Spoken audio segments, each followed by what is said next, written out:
guys, so in today's video I am going to be showing you how to assemble a basic sponge filter setup for a beta tank. This is what a sponge filter looks like.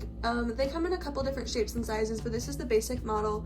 So the way that these filters work is basically that the water is sucked in through the sponge and all the bad stuff is caught inside of the sponge, and you can see air is released from the top. That's the best way I know how to explain it, but it's pretty self-explanatory, I feel like, once you see it in action. These are great filters for betta fish because they create very little amount of current and water movement while still aerating the water.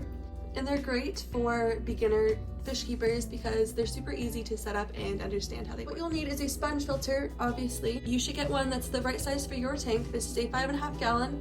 This is a mini size, but they sell them in a lot of different sizes. I'll have a couple different sizes and models in the description. Also, this will only be going in half this, and then there will be another one going in this side because this size is not big enough to filter a whole 5-gallon tank. I would recommend getting a larger one if you are planning to do something like that.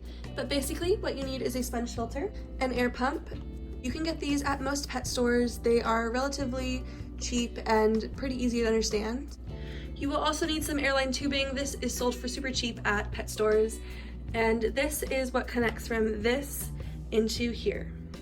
So to begin, you will want to set up your air pump, putting some airline tubing in this section. You will then get this, which is detachable from your filter, and just put it on to the airline tubing, and you can let it fall. You'll then connect this end of the airline tubing to this little thing here. What you'll do after this is place this piece back on the filter, and you can just plug it in right there. It's pretty self-explanatory, and this is what it should look like.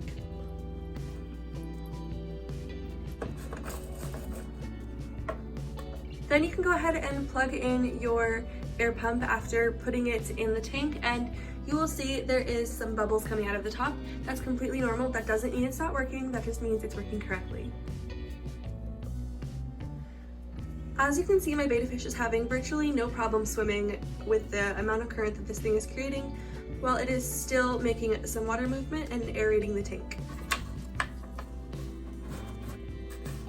This is what our final setup looks like. As you can see, it's very minimalistic, and the filter is hidden behind the plant. And it's up to you whether or not you want to hide the filter.